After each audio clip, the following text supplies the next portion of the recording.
ஜனவரி 26 வேத வாசிப்பு பகுதி. யாத்திராகமம் 1ஆம் அதிகாரம்.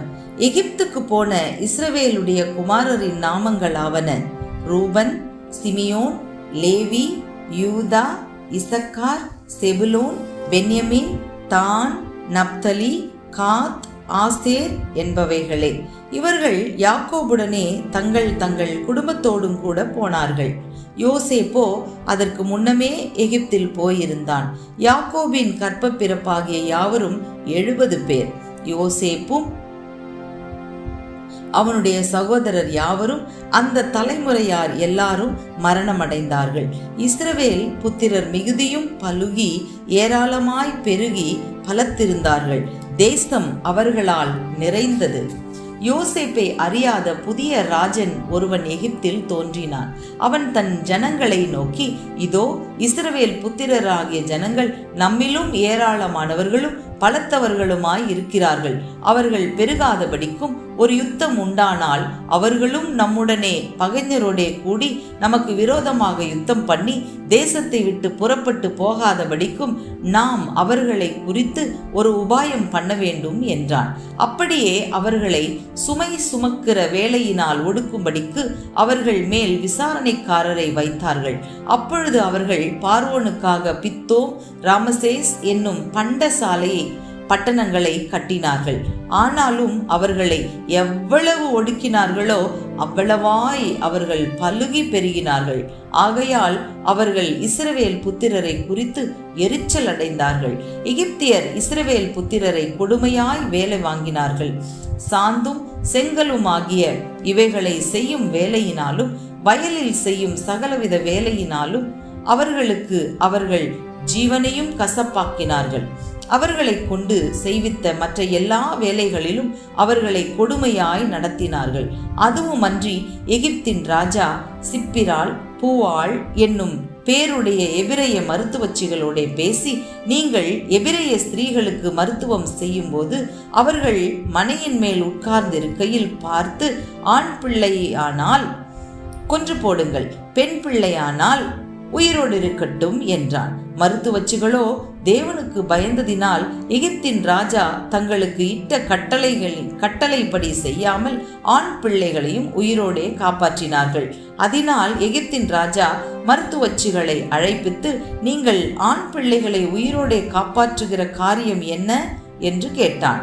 அதற்கு மருத்துவச்சிகள் பார்வோனை நோக்கி, எபிரேய ஸ்திரீகள் எகிப்திய ஸ்திரீகளைப் போல் அல்ல, அவர்கள் நல்ல பலமுள்ளவர்கள். மருத்துவச்சி அவர்களிடத்திற்கு போகும் முன்னே அவர்கள் பிரசவித்தாகும் என்றார்கள். இது நிமித்தம் தேவன் மருத்துவச்சிகளுக்கு நன்மை செய்தார். ஜனங்கள் பெருகி மிகுதியும் பலத்து போனார்கள். மருத்துவச்சிகள் தேவனுக்கு பயந்ததினால் அவர்களுடைய குடும்பங்கள் தழைக்கும்படி செய்தார். அப்பொழுது பார்வோன் பிறக்கும் ஆண் பிள்ளைகளை எல்லாம் நதியிலே போட்டுவிடவும் பெண் பிள்ளைகளை எல்லாம் உயிரோடே வைக்கவும் தன் ஜனங்கள் எல்லாருக்கும் கட்டளையிட்டான். யாத்திராகமம் 2ஆம் அதிகாரம். லேவியின் குடும்பத்தாரில் ஒருவன் லேவியின் குமாரத்திகளில் ஒருத்தியை விவாகம் பண்ணினான். அந்த ஸ்திரீ கர்ப்பவதியாகி ஒரு ஆண் பிள்ளையை பெற்று அது அழகுள்ளது என்று கண்டு அதை 3 மாதம் ஒளித்து வைத்தாள். அவள் அதை அப்புறம் ஒளித்து வைக்க கூடாமல் ஒரு நாணற் பெட்டியை எடுத்து அதற்கு பிசினும் கீழும் பூசி அதிலே பிள்ளையை வளர்த்தி நதியோரமாய் நாணலுக்குள்ளே வைத்தாள். அதற்கு என்ன சம்பவிக்கும் என்பதை அறியும்படி அதன் தமக்கை தூரத்திலே நின்று கொண்டிருந்தாள். அப்பொழுது பார்வோனுடைய குமாரத்தி நதியில் ஸ்நானம் பண்ண வந்தாள். அவளுடைய தாதிகள் நதியோரத்தில் உலாவினார்கள். அவள் நாணலுக்குள்ளே இருக்கிற பெட்டியை கண்டு தன் தாதியை அனுப்பி அதை கொண்டு வரும்படி செய்தாள். அதை திறந்த போது பிள்ளையை கண்டாள். பிள்ளை அழுதது. அவள் அதன் மேல் இரக்கமுற்று, இது எபிரேயர் பிள்ளைகளில் ஒன்று என்றாள். அப்பொழுது அதன் தமக்கை பார்வோனின் குமாரத்தியை நோக்கி, உமக்கு இந்த பிள்ளையை வளர்க்கும்படி எபிரேய ஸ்திரீகளில் பால் கொடுக்கிற ஒருத்தியை நான் போய் உம்மிடத்தில் அழைத்து கொண்டு வரட்டுமா என்றாள். அதற்கு பார்வோனுடைய குமாரத்தி, அழைத்து கொண்டு வா என்றாள். இந்த பெண் போய் பிள்ளையின் தாயையே அழைத்து கொண்டு வந்தாள். பார்வோனுடைய குமாரத்தி அவளை நோக்கி, நீ இந்த பிள்ளையை எடுத்து கொண்டு போய் அதை எனக்கு வளர்த்திடு, நான் உனக்கு சம்பளம் கொடுக்கிறேன் என்றாள். அந்த ஸ்திரீ பிள்ளையை எடுத்துக்கொண்டு போய் அதை வளர்த்தாள். பிள்ளை பெரிதான போது அவள் அதை பார்வோனுடைய குமாரத்தினிடத்தில் கொண்டு போய் விட்டாள். அவளுக்கு அவன் குமாரனானான். அவள் அவனை ஜலத்திலிருந்து எடுத்தேன் என்று சொல்லி அவனுக்கு மோசே என்று பெயரிட்டாள். மோசே பெரியவனான காலத்தில் அவன் தன் சகோதரரிடத்தில் போய் அவர்கள் சுமை சுமக்கிறதை பார்த்து தன் சகோதரராகிய எபிரெயரில் ஒருவனை ஒரு எகிப்தியன் அடிக்கிறதை கண்டு அங்கும் இங்கும் பார்த்து ஒருவரும் இல்லை என்று அறிந்து எகிப்தியனை வெட்டி அவனை மணலிலே புதைத்து போட்டான். அவன் மறுநாளிலும் வெளியே போனபோது எபிரெய மனுஷர் இருவர் சண்டை பண்ணி கொண்டிருந்தார்கள். அப்பொழுது அவன் அநியாயம் செய்கிறவனை நோக்கி, நீ உன் தோழனை அடிக்கிறது என்ன என்று கேட்டான். அதற்கு அவன், எங்கள் மேல் உன்னை அதிகாரியாகவும் நியாயாதிபதியாகவும் ஏற்படுத்தினவன் யார்? நீ எகிப்தியனை கொன்று போட்டது போல என்னையும் கொன்று போட நினைக்கிறாயோ என்றான். அப்பொழுது மோசே, காரியம் நிச்சயமாக வெளிப்பட்டது என்று பயந்தான். பார்வோன் அந்த காரியத்தை கேள்விப்பட்ட போது மோசேயை கொலை செய்ய வகை தேடினான். மோசே பார்வோனிடத்தில் நின்று தப்பியோடி மீதியான் தேசத்தில் போய் தங்கி ஒரு துறவண்டியிலே உட்கார்ந்திருந்தான். மீதியான் தேசத்து ஆசாரியனுக்கு 7 குமாரத்திகள் இருந்தார்கள். அவர்கள் தங்கள் தகப்பனுடைய ஆடுகளுக்கு தண்ணீர் காட்டும்படிக்கு அங்கே வந்து தண்ணீர் மொண்டு தொட்டிகளை நிரப்பினார்கள். அப்பொழுது மேய்ப்பர்கள் வந்து அவர்களை துரத்தினார்கள்.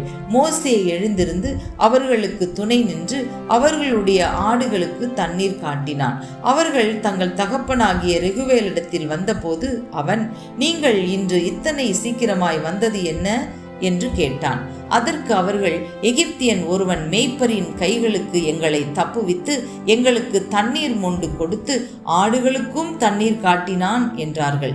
அப்பொழுது அவன் தன் குமாரத்திகளை பார்த்து, அவன் எங்கே? அந்த மனிதனை நீங்கள் விட்டு வந்தது என்ன? போஜனம் பண்ணும்படிக்கு அவனை அழைத்து கொண்டு வாருங்கள் என்றான். மோசே அந்த மனிதனிடத்தில் தங்கியிருக்க சம்மதித்தான். அவன் சிப்போராள் என்னும் தன் குமாரத்தியை மோசேக்கு கொடுத்தான். அவள் ஒரு குமாரனை பெற்றாள். நான் அந்நிய தேசத்தில் பரதேசியாய் இருக்கிறேன் என்று சொல்லி அவனுக்கு கெர்சோம் என்று பெயரிட்டான். சில காலம் சென்ற பின் எகிப்தின் ராஜா மரித்தான். இஸ்ரவேல் புத்திரர் அடிமைத்தனத்தினால் தவித்து முறையிட்டு கொண்டிருந்தார்கள். அவர்கள் அடிமைத்தனத்திலிருந்து முறையிடும் சத்தம் தேவ சந்நிதியில் எட்டினது. தேவன் அவர்கள் பெருமூச்சை கேட்டு தாம் ஆபிரகாமோடும் ஈசாக்கோடும் யாக்கோபோடும் செய்த உடன்படிக்கையை நினைவு கூர்ந்தார். தேவன் இஸ்ரவேல் புத்திரரை கண்ணோக்கினார். தேவன் அவர்களை நினைத்தருளினார். சங்கீதம் 26. கர்த்தாவே, என்னை நியாயம் விசாரியும். நான் என் உத்தமத்திலே நடக்கிறேன். நான் கர்த்தரை நம்பியிருக்கிறேன், ஆகையால் நான் தள்ளாடுவதில்லை. கர்த்தாவே, என்னை பரீட்சித்து என்னை சோதித்து பாரும். என் உள்ளிந்திரியங்களையும் என் இருதயத்தையும் புடமிட்டு பாரும். உம்முடைய கிருபை என் கண்களுக்கு முன்பாக இருக்கிறது. உம்முடைய சத்தியத்திலே நடந்து கொள்ளுகிறேன். வீணரோடே நான் உட்காரவில்லை, வஞ்சகரிடத்தில் நான் சேருவதில்லை. பொல்லாதவர்களின் கூட்டத்தை பகைக்கிறேன், துன்மார்க்கரோடே உட்காரேன். கர்த்தாவே, நான் துதியின் சத்தத்தை தொனிக்க பண்ணி உம்முடைய அதிசயங்களை எல்லாம் விவரிப்பதற்காக நான் குற்றமில்லாமையிலே என் கைகளை கழுவி உம்முடைய பீடத்தை சுற்றி வருகிறேன். கர்த்தாவே, உமது ஆலயமாகிய வாசஸ்தலத்தையும் உமது மகிமை தங்கிய ஸ்தானத்தையும் வாஞ்சிக்கிறேன். என் ஆத்துமாவை பாவிகளோடும் என் ஜீவனை இரத்த பிரியரோடும் கூட வாரிக்கொள்ளாதேயும். அவர்கள் கைகளிலே தீவினை இருக்கிறது, அவர்கள் வலது கை பரிதானங்களால் நிறைந்திருக்கிறது. நானோ என் உத்தமத்திலே நடப்பேன். என்னை மீட்டுக்கொண்டு என் மேல் இரக்கமாயிரும். என் கால் செம்மையான இடத்திலே நிற்கிறது. சபைகளிலே நான் கர்த்தரை துதிப்பேன். மத்தேயு 13ஆம் அதிகாரம் 31ஆம் வசனம் முதல் 58ஆம் வசனம் வரை. வேறொரு உவமையை அவர்களுக்கு சொன்னார். பரலோக ராஜ்யம் கடுகு விதைக்கு ஒப்பாயிருக்கிறது. அதை ஒரு மனுஷன் எடுத்து தன் நிலத்தில் விதைத்தான். அது சகல விதைகளிலும் சிறிதாயிருந்தும் வளரும்போது சகல பூண்டுகளிலும் பெரிதாகி ஆகாயத்து பறவைகள் அதன் கிளைகளில் வந்து அடையத்தக்க மரமாகும் என்றார். வேறொரு உவமையை அவர்களுக்கு சொன்னார். பரலோக ராஜ்யம் புளித்த மாவுக்கு ஒப்பாயிருக்கிறது. அதை ஒரு ஸ்திரீ எடுத்து முழுவதும் முழுவதும் புளிக்கும் வரைக்கும் 3 படி மாவிலே அடக்கி வைத்தாள் என்றார். இவைகளை எல்லாம் இயேசு ஜனங்களோடே உவமைகளாக பேசினார். உவமைகளாலே அன்றி அவர்களோடே பேசவில்லை. என் வாயை உவமைகளினால் திறப்பேன், உலக தோற்றம் முதல் மறைப்பொருளானவைகளை வெளிப்படுத்துவேன் என்று தீர்க்கதரிசியால் உரைக்கப்பட்டது நிறைவேறும்படி இப்படி நடந்தது. அப்பொழுது இயேசு ஜனங்களை அனுப்பிவிட்டு வீட்டுக்கு போனார். அவருடைய சீஷர்கள் அவரிடத்தில் வந்து, நிலத்தின் களைகளை பற்றிய உவமையை எங்களுக்கு வெளிப்படுத்த வேண்டும் என்று கேட்டார்கள். அவர் பிரதியுத்தரமாக, நல்ல விதையை விதைக்கிறவன் மனுஷகுமாரன், நிலம் உலகம், நல்ல விதை ராஜ்யத்தின் புத்திரர், களைகள் பொல்லாங்கானுடைய புத்திரர், அவைகளை விதைக்கிற சத்துரு பிசாசு, அறுப்பு உலகத்தின் முடிவு, அறுக்கிறவர்கள் தேவதூதர்கள். ஆதலால் களைகளை சேர்த்து அக்கினியால் சுட்டெரிக்கிறது போல இவ்வுலகத்தின் முடிவிலே நடக்கும். மனுஷகுமாரன் தம்முடைய தூதர்களை அனுப்புவார்.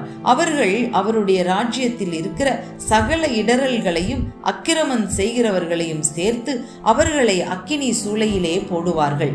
அங்கே அழுகையும் பற்கடிப்பும் உண்டாயிருக்கும்.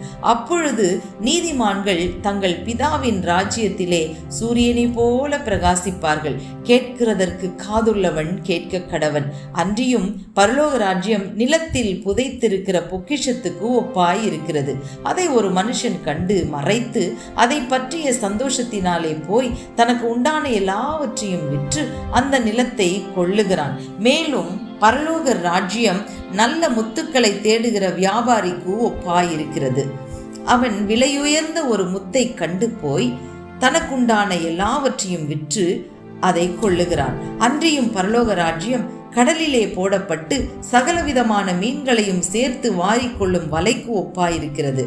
அது நிறைந்த போது அதை கரையில் இழுத்து உட்கார்ந்து நல்லவைகளை கூடைகளில் சேர்த்து ஆகாதவைகளை எரிந்து போடுவார்கள்.